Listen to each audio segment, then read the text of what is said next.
disaster insurance expert, Scott Major, a natural disaster insurance expert. Scott, how are you, brother? Good, man. Thanks for having me. Okay, cool. So let's talk Hurricane Sandy. The U.S. Senate, U.S. House, Congress, $51 billion in Hurricane Sandy aid. And the first disbursements are about to go out. They're going to total $5.4 billion. The first disbursement went out as of yesterday. New York City gets $1.77 billion, New York State $1.71 billion, New Jersey $1.82 billion, and the rest gets split by a bunch of states. So the next natural question to ask is where does the money go? Who gets it? How do you prevent fraud? So walk us through it. If your house gets destroyed, tell us, the Congress appropriates all the money, but to the nitty-gritty, what happens next? Go ahead. Sure. The first thing to understand is that nobody's getting any money right now.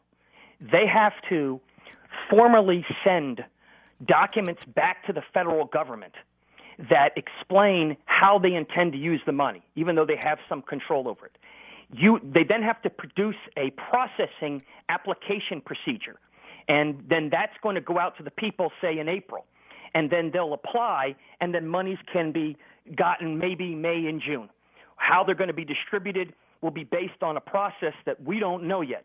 But the concept behind this is to get the money to the people. It's just going to take a little bit of time. Okay, what if you have private insurance? So when you think of private insurance, you would think that they handle it, yet $51 billion in public money is going. So what's the distinction between what people get from their private insurance or from public money, and public money is for people without insurance, or is it to supplement people whose private insurance don't cover? Walk us through that.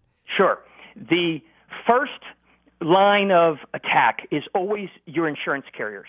Your insurance carriers are your primary source, and if you can receive insurance money, you're probably not going to qualify for any public assistance.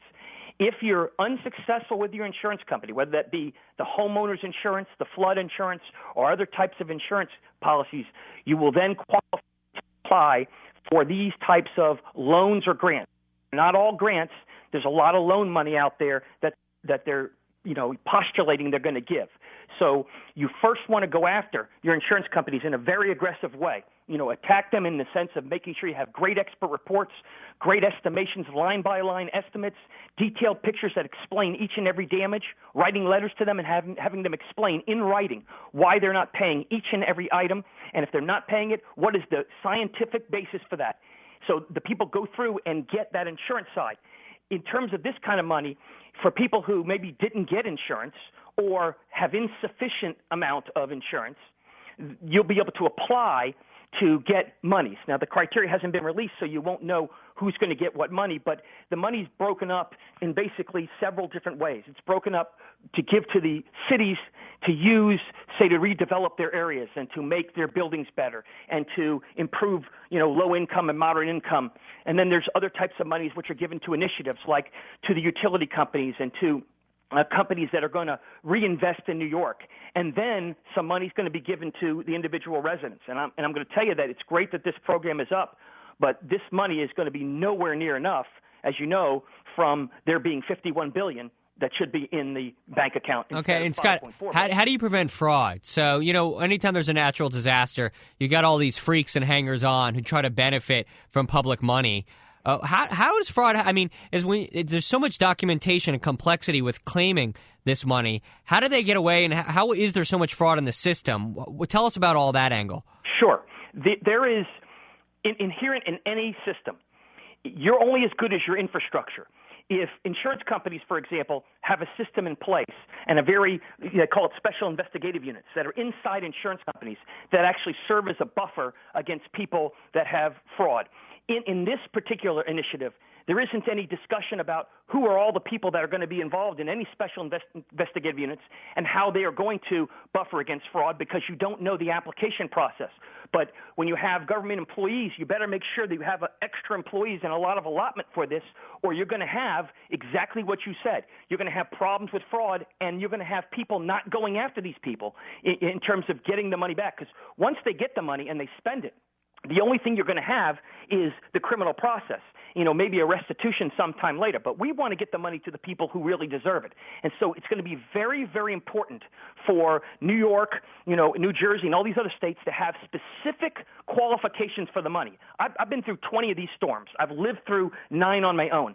I'm telling you, there's a way to do this. And most states and most organizations and most companies don't know how to do it. They don't know what qualifications to put in. So because they haven't seen these storms before. Remember, in New York, they haven't gone through 15 hurricanes. So they don't know the typical things. So, Scott, what do you do? Like, I just get so, nervous. Like, if my house was blown up, I wouldn't even know what to do. So, obviously, you contact your insurance company, but the complexity and how do you know that you're asking for the right stuff? Is there, a website? You said, what if you can't afford an attorney? Who do you get to help you? Or are there government advocates that will explain things to you? How does that work? Sure. There's 2 types of money pools, if you will. One is a government money pool like a FEMA, and one is an insurance pool. And when we talk about the insurance pool, the best thing you can do is to have an advocate, and usually in the form of a lawyer who has experience in disaster claims, not just somebody who says, I can handle your claim. The reason why is there are certain ways, having worked as the top counsel for one of the largest insurance companies in the world on the one hand, and then also participated in thousands of claims against insurance companies, I certainly know and understand that they're looking for certain things. So what you want to do is make sure that you have an advocate that can get you the right experts to write the right reports. There's certain language to use. And when you do estimates, the insurance company uses a certain type of format. Well, you and I would never know that. So if you have a proper advocate, they'll help you to make sure that the estimate is written. And then so the question is, it's cost-benefit analysis. Is hiring the lawyer worth it so then you get more of the claim money? And you think if you hire the right lawyer, it's worth it? I mean, is that the concept? Yeah, the reason why I say to hire a lawyer is twofold. Not because, I'm for or against lawyers, but the concept of, first, the lawyer's doing it on a contingency. They're going to have to front these expert witness costs for you. So they have a dog in the fight. They're not just looking for low-hanging fruit. They're going to be fighting. Secondarily, if any insurance company, for example, engages in what is called a baseless denial, then not only will they have to pay all of those monies they owe, but all the attorney's fees. Mm-hmm. So there are mechanisms for people who are savvy and understand the way these statutes work. You can use them in a way that will motivate the insurance companies not to do things that are stupid. Right. So if you've got an attorney that knows the lay of the land, the insurance company's like, hey, we can't screw with this person. It's in our interest to pay them out even more so than we normally would just to make the attorney go away. So it's like just the act of getting the attorney isn't important. It's like, having an intellectual weapon on your behalf. There's no doubt. And I'll tell you that having been the chief counsel for one of the largest insurance companies in the world, when we got claims, we looked at who the lawyer was. It's not just, having a big-time lawyer. It's having a lawyer who has experience in this particular area. Got it. Because the insurance company's going to know it. What percentage would a lawyer take, by the way? They range anywhere between 15 and 30% is the typical average. Okay. And next, I want to ask you about disasters in Florida, because that's where I grew up. And if you were just joining us, talking to Scott Major, natural disaster insurance expert, best-selling author about all this stuff. We're talking Hurricane Sandy, $51 billion in aid being released by Congress. What happens next? Where does the money go? How do you claim some of it if you're due it? And how does the government prevent fraud to make sure that freaks don't just start claiming damage and collecting our tax dollars? So I got to ask you in Florida, for instance, and I guess this applies, of course, to New Jersey, New York City, and the Sandy damage. When it comes to flood insurance is a very complicated thing. I learned this as a young child growing up in South Florida. It's very different. It's not so easy to get. And the question also is when your house gets destroyed, it's not as easy to find out what damaged your house. Like, for instance, I know in Florida with hurricanes, what often happens is the wind comes in, it takes out the garage, and then when your garage is gone, the wind gets in the house, and then the pressure differential lifts off the roof. And then when the roof is gone, you can get flood damage not from below with a storm surge, but you can get it from above from rain damage. And so the question is, was your home destroyed by the wind that lifted the roof off or by the rain that actually did the damage? And that's flood insurance. So it's very complicated as to why they blame what for the damage that is done. So you can walk us through that world about flood damage and why flood insurance is different. It's complicated. It's not simple to get. Go ahead. Sure. You're absolutely right in the analysis that you made. When you talk about flood insurance, there are 2 types of flood insurance. There's flood insurance that's provided by a government or a state program. In other words, the National Flood Insurance Policy that provides the policies for New York, or Citizens Insurance like in Florida. There are certain groups that will provide certain types of policies. Those flood policies in areas where you can't get other insurance are limited. They're usually $250,000 for your property total, and it's very limited in the way in which you get those funds. And now in the context of regular, flood insurance, you can have a regular flood insurance that has more. It has more, like $500,000, $1 million, whatever the number is. The key to understand is exactly what you said. What caused the problem? Now, sometimes you're going to have multiple causes. That's why it's so critically important that you have engineers involved, and engineers that understand the natural disaster law and understand how to use both of your claims, how to show which events are wind-based, which events are flood-based, so you're maximizing your coverage both on the homeowner side and on the flood side. And that's critical, because what happens in these cases is that the insurance companies say, the flood guy says, oh, it's all wind, and the wind guy says it's all flood. And you have problems that come up and you don't know what to do. Or you think if you get money from the wind that you don't have any claim for flood. And you don't realize that, for example, take windows.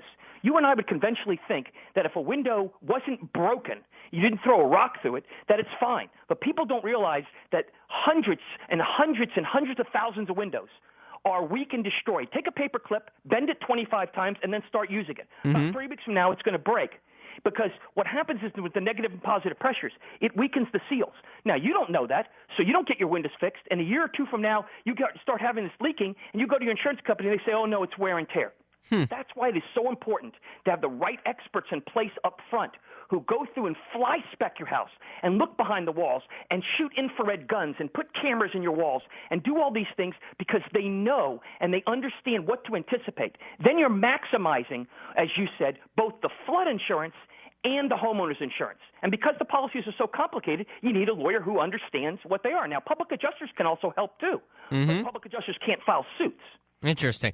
Scott, I got to tell you, your excitement for flood insurance is unlike anything I've ever felt before. It's your passion. It just goes to show you, if you're good at what you do, it doesn't matter what, it can become exciting and cool. And Scott, I'm being serious. What you do is incredibly important, because you help people in their worst time of need. And everybody thinks, and I remember, this will never happen to me. That's common, because we all, feel when we're younger we're invincible. But I grew up in South Florida and saw people's homes, lives wiped out, Hurricane Andrew, all that type of stuff. And Hurricane Sandy did, horrible damage. And so it's important to get the lawyer, get the experts, and take all of this seriously every step of the way, so you get what you deserve from whether that's the insurance or you rebuild your life with government money. Because that's, I'm not a big government guy, but if your life is destroyed, that's where the government is supposed to step in and help you get yourself back on your feet. You're absolutely right, and I'll tell you one more thing. Yeah, go ahead. Last thought. People, this is an opportunity.